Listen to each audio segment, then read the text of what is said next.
குறித்தவர், பெயரை சொல்லி என்னை அழைத்தவர்,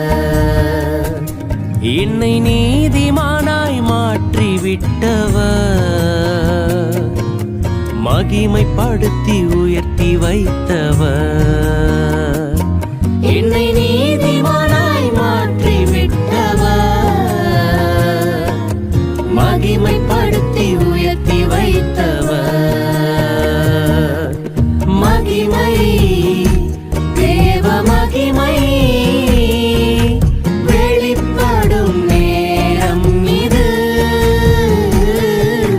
மகிமை, தேவ மகிமை